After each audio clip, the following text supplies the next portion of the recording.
What's up, everybody, and welcome back to another episode of the UNC Basketball Show, brought to you by TarHeelIllustrated.com. Of course, if you are watching on our fast-growing YouTube channel as well, that's Tar Heel Illustrated. I'm THI staff writer Jacob Turner. Joining me, as he always does, our very own publisher, Andrew Jones. And AJ, we're back after a brief hiatus because we didn't have a show last week because of the midweek game, and you traveled a little bit earlier, and it was just a crazy week. We weren't able to get our midweek. We typically record these on Wednesdays or midweek pods in. So, nonetheless, AJ, we're back in business here to talk a little Carolina basketball. We're going to kind of talk about where the Tar Heels are right now. Obviously, we have won 3 straight, and then we're going to hit on the Duke game a little bit later towards the end. So, AJ, Carolina coming off 3 straight wins at Notre Dame, UVA at home, 6th ranked UVA, I should add, and at FSU most recently on Monday night. Obviously, Duke's next up on Saturday at 6:30 p.m. regular season finale. So, big game for the Tar Heels. But, AJ, I mean, again, it's been a good response from Carolina, kind of following that loss to State, where you were like, this might be it. We had a really long conversation about that and what this could kind of mean for the Tar Heels. And give them credit, they have won games. And I think that with the UVA game at home probably being the most impressive win over a top 10 ranked team. So what are your thoughts on where the Tar Heels are at right now? Because I think, any way you paint it, or 3-game winning streak this time of year, you'll take that any day of the week, and Carolina just needs to keep winning. That's kind of where they're at right now. Yeah, it's been 2 weeks since we did our last basketball show, as you said, because of travel. So since then, they lost at State, won at Notre Dame, and then the 2 games that you mentioned. And so people understand, I don't have a private jet, so I just can't dart back after I finish my work. Wouldn't that be nice? Last week was travel day Tuesday to South Bend, the game Wednesday, travel home, very late travel home Thursday, and then travel to Tallahassee. Sunday, game Monday, travel home. I got home at 7:00 last night, Tuesday night, or was that Tuesday? Yeah, Tuesday night. Tuesday. And then we had football press conferences today, so it's been crazy. So we're able to finally squeeze one of these in, and I think the 2 weeks is really kind of good, because I'm going to go back to Raleigh and kind of work through. Raleigh was not a bottoming out as poorly as Carolina played, and State played well. Got to give the Wolfpack credit. I thought the Wolfpack did everything it had to do, and then some to win that game. Yeah. But to me, it's halftime in South Bend. I have to go back to halftime in South Bend, because I was there, and what I saw in the first half was deplorable by this basketball team, and the staff agreed, because that's why they got the mother of all tongue lashings at halftime. They got it from Eric Hoots. They got it from Brad Frederick. They got it from Hubert, to the point where some of the guys said they kind of thought, well, if Hubert's ever going to cuss, tonight, right now is the time to do it. And Hubert even said last Friday that he was still mad about that. Not so much mad at them, but just mad about a lot of stuff. That first half was a terrible performance. Was their worst statistical first half offensively since 1979. Yes. So what did they do right after that? 3 of their next 4 halves of basketball, from that halftime on, they scored 40-plus points, including the first half in Tallahassee, when the Tar Heels hit 11 threes, I think it was, in the first half. So they were they have kind of gone from one end of the spectrum to the other. And what I have sensed, being around the team, and being as close as you could be in the media, is, as you know, I go down to the court before the games, and if the ushers will actually let me, I'll actually sit in a seat, right, a courtside seat. Some places they don't let you do it. No. But I'll sit there and I'll watch, and I'll take pictures, do the clips. But I haven't taken as many photos and as many clips the last few games. I've been really just more watching. I'll watch this guy for a few minutes, watch that guy, and just kind of get a gauge of things. And one thing that has absolutely been the case the last couple of games is that they have been very spirited in their warm-ups. And the other night, they were as bouncy as I've ever seen. I think, and I don't think this is a stretch, and I know some people will think I'm reading too much into 2.5 games. I'm not reading so much into performance. It's just the vibe I get around them, talking to them after the games, observing them up close, even the bench during games, the way they interact with each other on the court after whistles. I think a giant weight has finally been lifted from their shoulders. Maybe it was the humbling of another 4-game losing streak and losing 5 out of 6. maybe it was the reality that you guys aren't even in the bracket anymore, and all the worry about being the preseason number one, the worry about the 4-game losing streak 3 months ago, and then just not really being the team they thought they were going to be. And as individuals, they're carrying weights because they're not having the kind of season they were having. Even Armando was having an ACC Player of the Year season up to a month ago, but he struggled some of late. But I think he's handling it pretty well. It's the others that maybe weren't. And then you combine the team struggles, and you have the Pete Nance aspect of things that he even openly discussed last Saturday after the Virginia game when I was asking him some questions about a weight, carrying a weight and having the responsibility of replacing Brady Manick, which is of course not what he was doing, but he sensed some of that, and he heard it and he saw it on social media everywhere because people were trashing him. And that was a challenge for him to get through. So what I have sensed here in the last couple of games, last week and a half, is that they reached a point at halftime of that game where they were asked, what is your care level? How much do you guys even care? And I think what that did was it forced them to self-reflect, and it forced them to look around the room and be open and honest. Yeah. And that was the bottoming out. So we're all in this crap together. We could point fingers, and I'm not saying that there was finger pointing, but just for the sake of discussion, we could point fingers all we want, but it doesn't matter because the outside world, they are dumping on us. They are kicking our tail. We don't deserve it. Even there, Knight Lenardi, apparently, I saw this on Twitter. I think Brett Friedlander tweeted it, saying, well, they wouldn't even be in the conversation if it wasn't what was written on their chest. Well, that's without taking into consideration on the other side of what's written on their chest. Yeah. He thinks they would be getting the benefit of the doubt. He doesn't understand the pressure that they have to play under with what's written on their chests. Yeah, no with doubt. Coming off of last year, with their silly state of, I say silly state of Michigan because hindsight's 2020, right? It made sense in October, and we said it made sense, but now it looks kind of silly. So that's what I'm saying, and they know that, and there's an added pressure to that.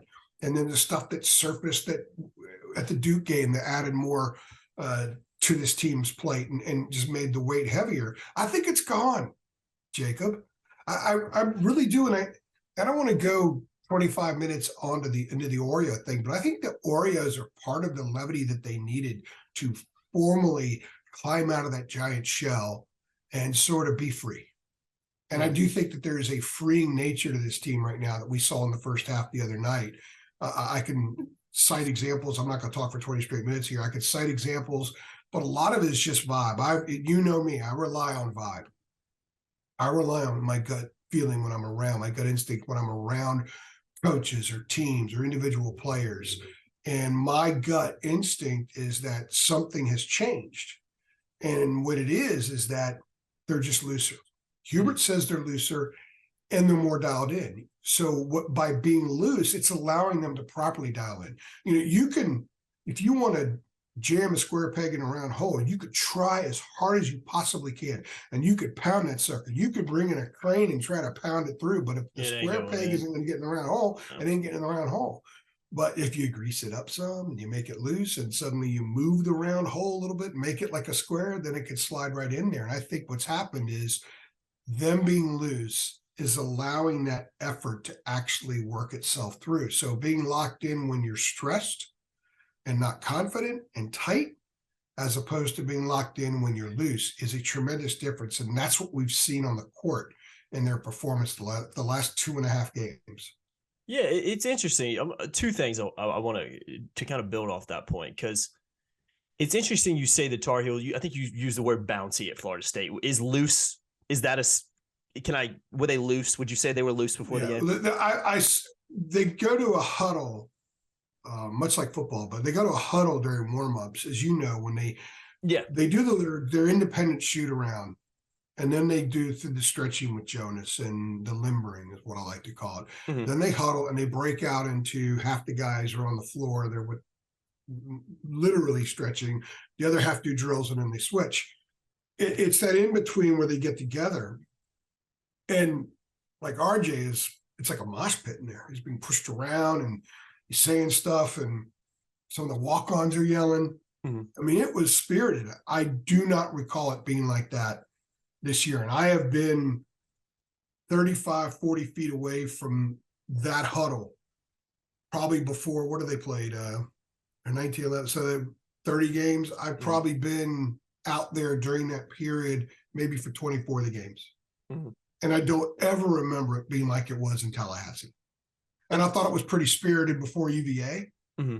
And Tallahassee, that was a different group. They reminded me of like their open practice shoot around. I guess they didn't have an open practice for the fans, but they had one for media in Philadelphia last year, the day before the game against UCLA, when they were just having fun. It's like, guys, we're on borrowed time now. Yeah. We're in the Sweet 16. We just beat number one. We overcame blowing that massive lead, and here we are, and they're loose as a goose.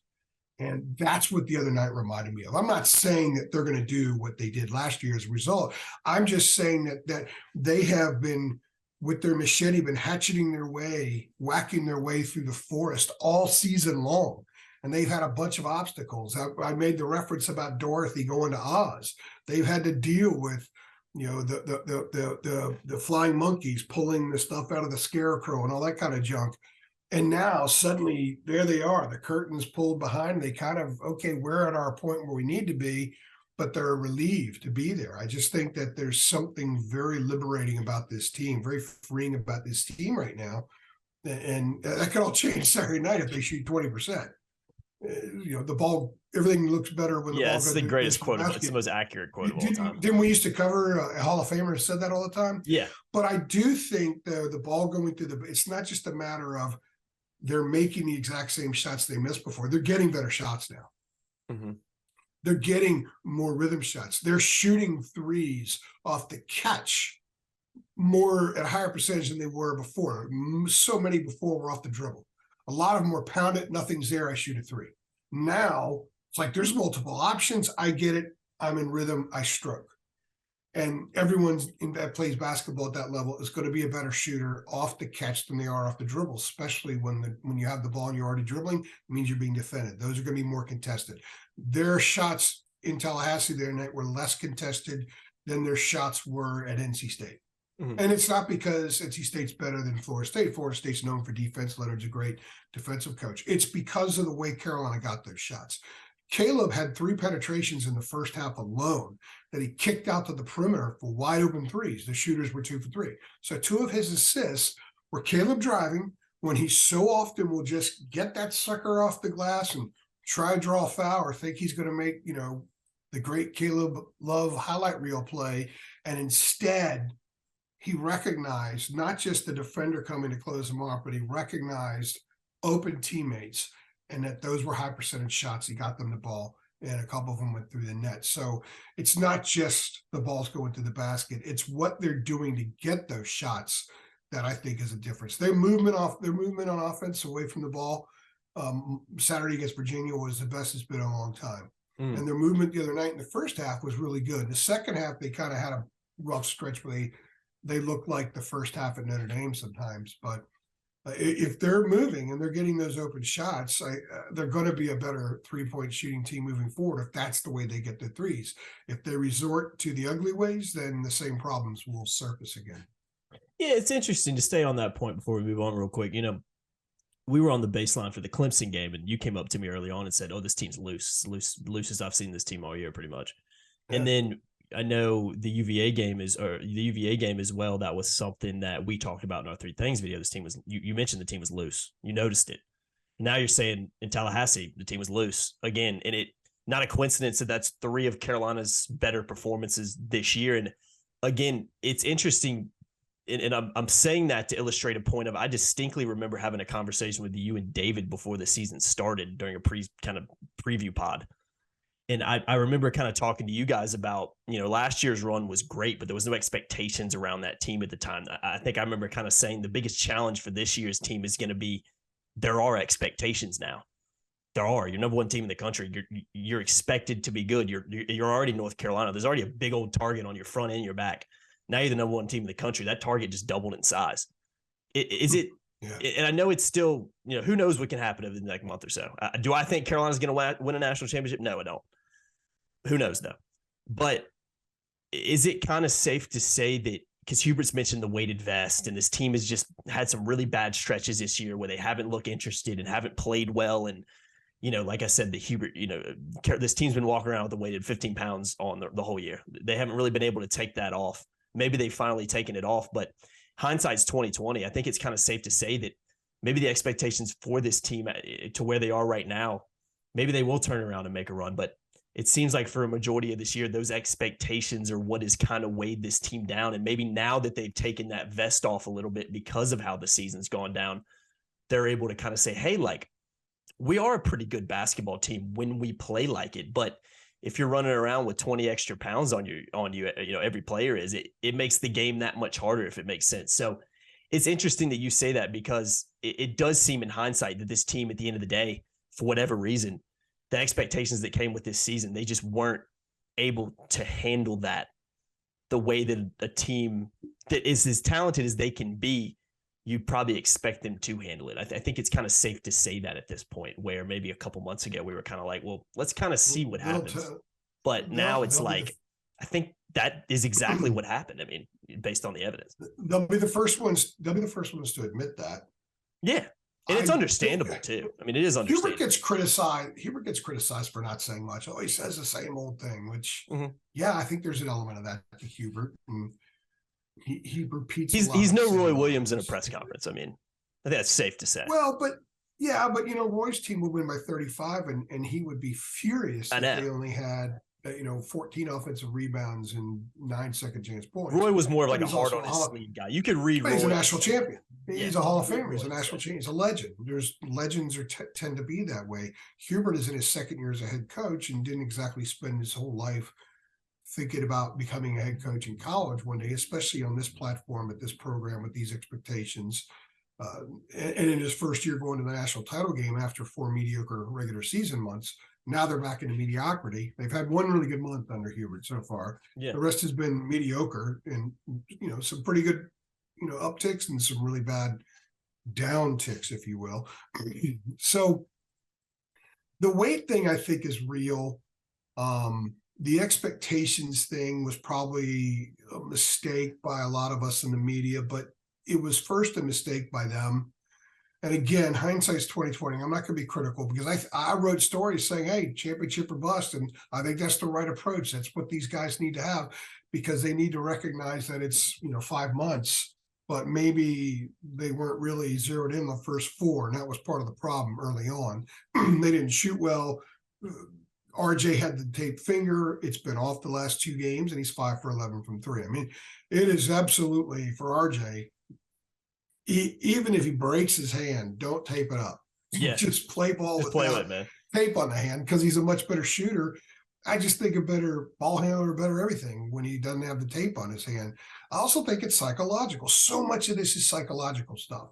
So you were talking about the expectations and all that. Imagine being a part of an organization where you're expected to achieve the highest thing in whatever your endeavor is. And you have 15 people in the group. They have 18 on the roster, 13 are scholarship. I'll just use 15 as a number. And basically, each of you is sort of underperforming. Mm-hmm. Say you're in sales, and as a team, you're supposed to reach a certain amount that month or that year in selling and sales, okay? And each of you are basically underperforming. One guy has kind of been in where he needs to be, but hasn't really been better than the year before, right? Everyone else is underperforming. So your boss and the people around you and whatever forces that affect your psyche are telling you that how bad you are, how much you're underachieving. So I think chemistry issues often stem from a lack of confidence.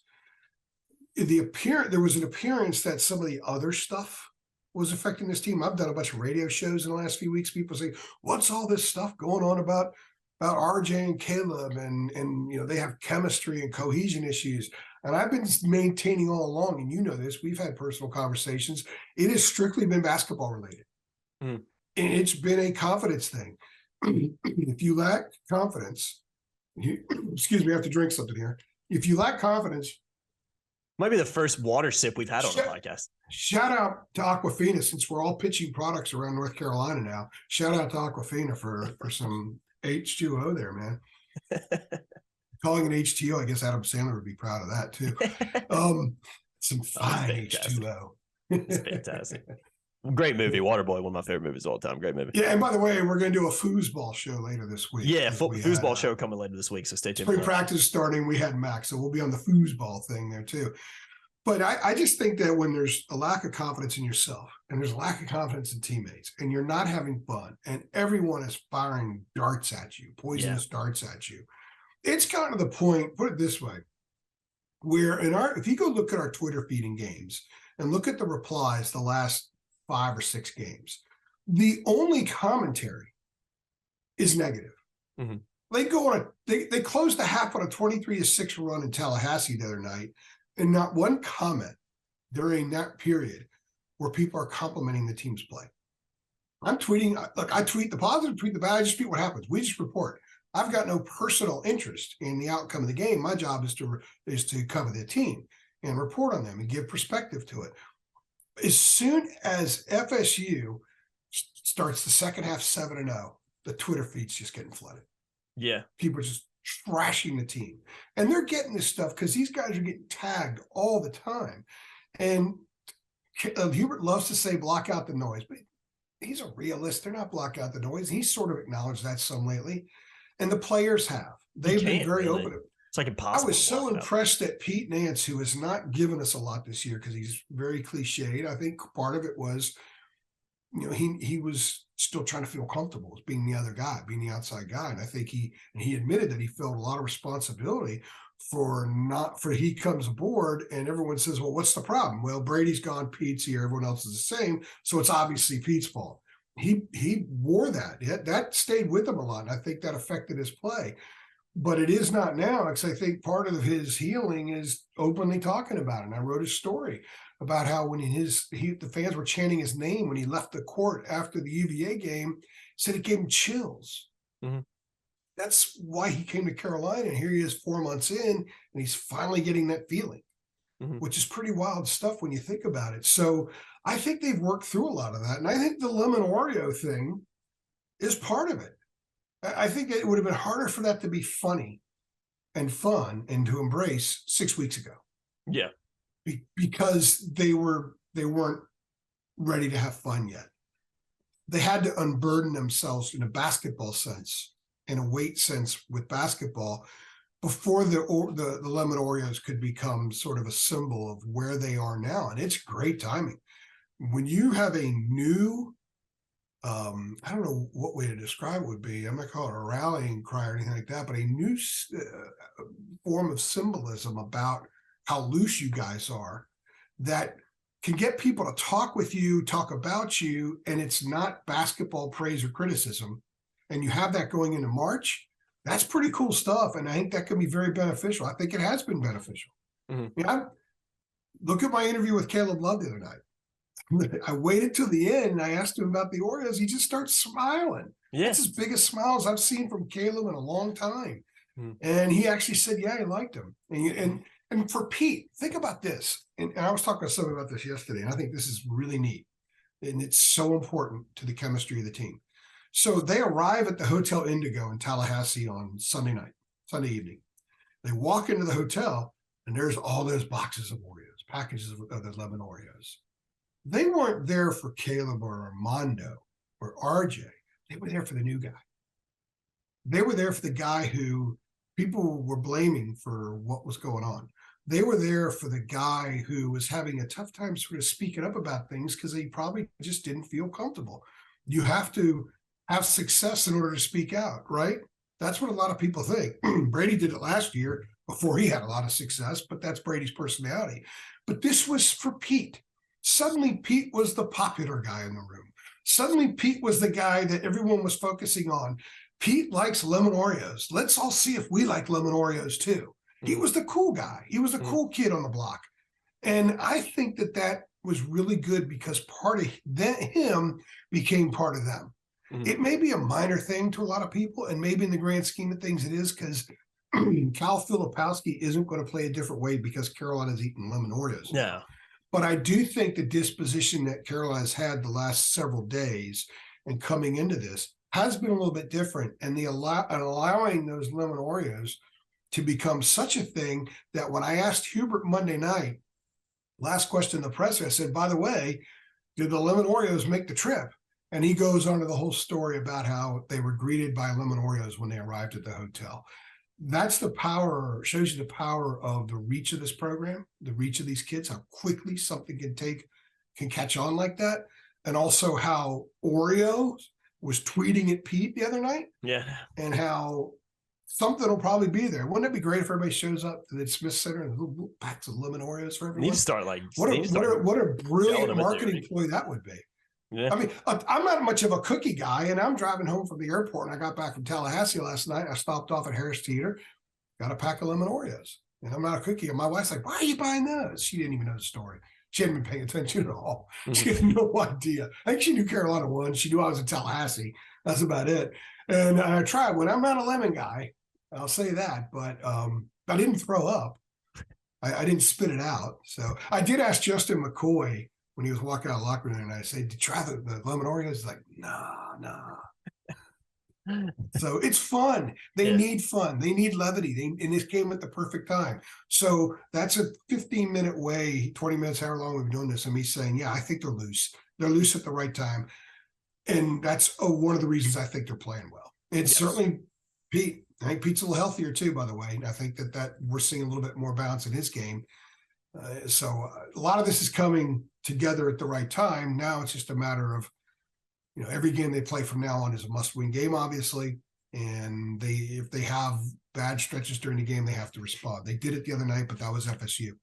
Mm-hmm. Everyone they play from now on, it's either going to be in a tournament format or it's Duke, and you can't afford to allow 22-6 runs by teams the caliber of Florida State moving forward. Yeah, I had a buddy, he's a Carolina fan as well, who went out and bought some lemon Oreos too, and I think he said they were okay. I don't think anything to write home about, but shout out to Witt. I had to go out and shout him out because we talked about that yesterday when went and bought. So I swear it's a new thing, man. I'm going to have to go buy me some now just to try them. So, well, my actual response to Kim was, this is my journalistic research. I'm doing my journalistic duty. I even took a picture of the pack and tweeted it out yesterday, and it had like 75 likes in 5 minutes. I didn't need to explain it. I mean, whoever thought I would have done something silly like that? I know. But tasting them was journalistic research. So if they win Saturday and we're talking to Pete and some of the guys, I'll tell Pete, hey, I tried one. Yeah. I would imagine that. And my wife said, well, how did you know they'd have them? I said, well, Hubert says they're in Harris Teeter. Yeah. That's why I went to Harris Teeter, not Wegmans, because maybe Wegmans may not have them. Yeah. So it's fun. I think it's okay for stuff. We see like in baseball when, was the rally monkey, I think it was, that the Angels had one year, and we see things like that. I think they're okay. Mm-hmm. They take on a life of their own, usually because it's a positive thing. And if they beat Duke, then the lemon Oreos are going to be a bigger deal. I'll tell you this. We get these chart beat notifications that tell us when like a rush of people are reading stuff in a short period of time or clicking the site.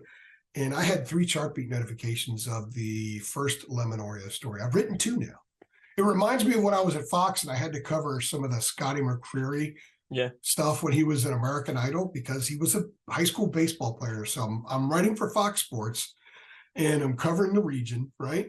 And I had to go over and do interviews with Scotty McCreery and his choir teacher and some of his high school baseball teammates at his high school, at Garner High School, a couple of times. And I ended up writing like 6 stories about it. And they were 6 of like the 15 most read stories I had when I was at Fox. I'm actually writing a story and writing the words American Idol in there. I felt really weird, but so now I feel really weird writing about lemon Oreos, but it's probably more fun than American Idol stuff. Yeah, well, it is more fun. Yeah, Carolina fans might hate lemon Oreos, but I bet they like them more than they like Scotty McCreery because he's an NC State fan. So this is true. I'm gonna have to try some as well for my journalistic integrity. I like key lime pie, AJ, and in my head I'm hoping it's something close to that. So I'll maybe like it. I love Oreos, love key lime pie. I'm hoping they meet in the middle somewhere and it's a decent cookie, but I'm not too optimistic. In my supremely anal journalistic way, I actually did some research and I found a survey. I can't remember the website again now. I forgot the other night too, where it's a food site, and they did an in-house survey of their staff. where they tried all 30 different types of Oreo cookies. Who knew there were 30 different types? And Lemon Oreos came in 29th. That doesn't surprise. I mean, out of how many? 30. Oh, out of 30. Okay, yeah. That sounds about 29th right. out of 30. That sounds about right. Now, Yeah. I think Caleb said the other night that he likes red velvet. Which those would be good. There's a red velvet. Yeah, I didn't know that either. Velvet cake. And I love Oreos. I don't necessarily, they're not my favorite individually. Give me any kind of like cookies and cream Oreo ice cream all day, but I love an Oreo. That's why I'm hoping it's some kind of weird key lime pie Oreo hybrid. But again, next podcast I'll try some. If Oreo's going to sponsor Pete, maybe they can sponsor us too. Yeah, no doubt. We need an Oreo. We'll keep talking about them. Oreo, just find us on Twitter at Halo Illustrated. I'll eat an Oreo cookie in the next basketball show. Lemon Oreo cookie in the next basketball show. Oh, hey man, I'm doing it. Next basketball show, I will eat one of those. Put that on the list. So AJ, real quickly before we move on to the Duke game a little bit and wrap this one up, quick shout out to our sponsor on this podcast. RogueShop.com. Check them out. The Rogue Shop specializes in top shelf family grown hemp products, CBD, Delta 8, Delta 9, tinctures, oils, gummies, candies, creams, flour, whatever you like. They've got it, and it's all of the highest quality stuff. So make sure you check them out. Use that promo code TARHEELS10 to save. Link is in the description below. Big thank you to Rogue Shop for continuing to sponsor us, and long may that partnership continue. All right, AJ, we're going to talk about the Duke game real quick before we wrap this one up. I'm going to start out with this question as to kind of feed into the Duke game. And again, like I said, we'll wrap it up after that. But Armando Bacot in the win over Florida State, just 1 point. Pete Nance in the last 3 games, 48 points, 12 boards. RJ Davis in the last 3 games, 47 points, 22 rebounds, and is shooting 17 for 33 from the floor. So, AJ, I read those stats off to ask you heading into Saturday night, 6:30 p.m. tip-off in Chapel Hill, senior night.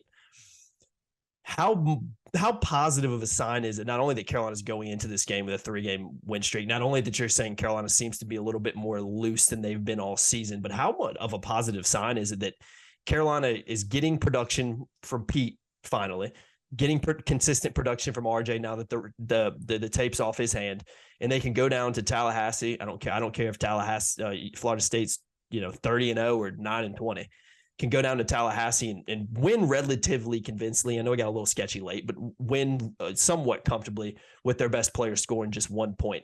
How big of a positives, or how big are those positives going into the Duke game for Carolina? Because I do think there is a lot of positive things that Carolina can take into it. Their production from those two guys has been great. And if Carolina can win games with Armando Bacot struggling like he did, I think that's something you got to be pretty excited about. Yeah, I've always looked at the Duke game as sort of separate. Yeah, it's almost like its own stuff. Season in 40 minutes. It really is, because they'll wake up Saturday morning almost like a championship game type mindset, and they'll have that all day long.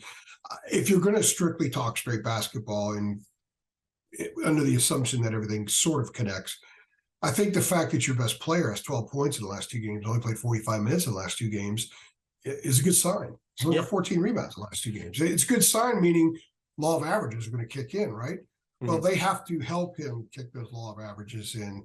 And if the other guys are hitting shots and more of the floor has to be guarded, and Pete's more playing up top, which we've seen more of that since halftime in Notre Dame. Remember, he had those 2 high-low lobs in the second half against Notre Dame to Armando. Armando's going to get more space. Teams aren't going to be able to afford to drop off as much. If suddenly Leaky, who had 18 the other night, and he's 10 for his last 21 from 3, going back to the first Duke game, if suddenly Leaky has to be guarded more and Pete has to be guarded more, it's going to be a lot harder to double Armando. I will tell you, sitting next to the other 2 that travel and cover Carolina, we're at Notre Dame and we're watching Dane Goodwin come over to double Armando when the ball is being thrown to the wing on that side. Here's the wing, here's the ball, here comes Goodwin, and he's down here doubling Armando because they know that Carolina's going to throw the entry in there because it's so predictable at times, and they've already got the double. And sometimes they drop another guard down there in 3 and try to swat the ball away because they're not worried about leaving guys open. They weren't worried about that. But if Leaky's going for 18, he's not going to go for 18 every game. But if he hits a couple, if it's 1-3, hits a pull-up jumper and gets you some other stuff, I think that teams have to guard him, especially if he hits the 3 early. If Pete hits an early 3 and he gets an assist from that high post spot, they have to guard that. and that's going to allow for Armando to get some more doubles. It was the first Duke game when I noticed that teams were snuffing stuff out, and I asked RJ and Leaky after that game, man, it's like they knew exactly what you guys were doing when you were doing it. They were able to cheat off the screens and cheat off some of the cuts. They said, yes, that was the case, and it forced them to go into freelance a lot, especially in the last 10 minutes of the game. They had trouble with freelance. I don't think they practiced it very much, and they became very much a dribbling team. Again, taking a lot of the shots off the dribble, which I talked about earlier, it makes things a lot tougher. So if they could get that from something from Leaky, they can get that from Pete and allow Armando some more situations where if he seals his man, he can catch, turn, and score. He's been very quick this year at using that spin move, but teams have cut the spin move out because they've doubled. So there's been no room for the spin move, which is why he's been shooting more off-balance, herky-jerky stuff, because there's contact and there's bodies and there's just no space. He can't go toward the basket. He has to go sideways from the basket or back away from the basket to get stuff off. And that's a challenge. And anybody is going to shoot at a lower percentage when they do that and not draw as many fouls as well. So that's a key. And Duke was the team that some people did screenshots and put them out on Twitter of Duke's defense all on the side of the court where Armando was on the block and let's say RJ's at the point and Caleb's on that wing. Like nobody's on the other side of the court. Yeah. So you got to make everybody, not just Duke, they have to make everybody defend more of the floor. And if they do that, they're going to be a much more efficient team, and Armando's going to get engaged, because some of the silly talk that surfaced, this is the way fickle fans are and how quickly their radar can change things, is now, hey, maybe we're better without Armando out there. God, Jesus. We were just better. Pete's really solid at that high post and there's driving lanes. I'm like, come on, guys. That's stupid. He's still an ACC Player of the Year contender, and for a good reason. So you need him out there. And what you want out of him, yeah. He's a beast. You have a beast. You want to feed the beast. You need the beast to eat. You need to be angry in there and doing beast things. And Armando can do beast things. And if he can be that the rest of the way, so they're going to have to help it out. Then this team has a chance to not only beat Duke, but do a lot of damage in Greensboro. And who knows, maybe win a couple of games in the NCAA tournament. But it's not going to happen if they try to win with Armando going 1 point and 6 rebounds in 21 minutes. Yeah, it's not a winning recipe. No. So I as far as Pete, I think Pete's a lot looser. I asked him the other night, I said, you told us a few weeks ago that you were feeling fine. Back wasn't an issue. So ever since Notre Dame, and it was actually in the beginning of Notre Dame, remember, he was the only one scoring for a while. Mm-hmm. Said, you've looked a lot springer, a lot bouncier. He wouldn't acknowledge that he feels healthier now than he did then. But I got the impression that something has changed within him. If it's not feeling better physically, it's a clearer mind. It's a clearer head. He said he had a conversation with somebody that really helped him maybe get some of the junk out. Clean, it's like you got to clean out the pantry, right? You don't, when a pantry hadn't been cleaned out in a long time, you look in there, you don't know what the hell you have. So when you go to the store, you don't know what to buy. But if you clean it out, you can take your glance at it and have pretty good inventory of what's in there, so you know what you need. Pete had to clean out his pantry a little bit, and he said he had a conversation with somebody that helped him do that. And as a clear-minded guy, clear-headed guy, he's been able to play more instinctively and reactively instead of thinking as much. If you've noticed, he's fumbled the ball quicker the last few games. He's done a lot of stuff with a little bit quicker than he was before. And that just seems more instinctual, doesn't it? Being cluttered. He does seem more instinctual. He's not as cluttered up there. I don't think any of them are as cluttered. No. Maybe Armando is now the cluttered one because he's had a couple of rough games here. But he's so supremely confident that he'll start in the groove Saturday night at 6:30 as if he's said 30 and 20 for 5 straight games. Yeah, that's just the way Armando. I wouldn't worry about Armando too much now. No, and I think it's a positive sign. I even noticed that in the first half. I remember saying to myself in the Notre Dame game of like, yeah, it just seems like I literally remember thinking to myself, like, I wonder if Pete Nance like talked to somebody. I wonder if he talked to his dad, talked to his brother, these NBA guys that have, played in the NBA for so long and have really good careers about, hey, just go out there and have fun, go out there and play. And I talked to him after the Clemson game, and, I knew that was the game in which he was, kind of coming on the sidelines and putting a back warmer on. And again, he wouldn't really acknowledge that his back was still bothering, but I think every guy in the media is sitting there like, well, if you got to go in the locker room and come to the sidelines and wear a back warmer, there's something not quite right with your back. So it could be a combination of that too. So he played all 20 minutes in the first half Monday night. Yeah. And with Armando in foul trouble, he was going to go. Mm-hmm. I think Hubert was prepared to play him all 40 minutes if necessary, but then Carolina built that lead. They went up 18 with about 12 minutes left, 13 minutes left. And he said, okay, he saw an opportunity to rest Pete some, get him out of the game. I didn't look over there, mistake on my part. I didn't look over there to see if he was wearing that brace again. He may. It would be interesting to see, yeah. Probably not. I don't. If not, then that means that it was probably still bothering him. Yeah. Or as he said, it was a precaution. Not that he was being dishonest, but a lot of the athletes don't want to talk about, this is bothering me. Yeah, no. They don't want to make excuses. They also don't want the opposition to know that, hey, their lower back is still an issue. Yeah, might get an elbow to the back. Yeah. Yeah. 100%. Someone will give them the business there, try to rough it up a little bit more. And for those who say, really, teams do that? Of course they do in sports. Yeah. Oh, no doubt. 100%, man. I mean, that's why we get the upper body, lower body. Yeah. And anything that gives you a 0.2% increase in winning, I mean, and people do at this level of basketball, right or wrong. So, AJ, last question for you. We're going to wrap it up after that.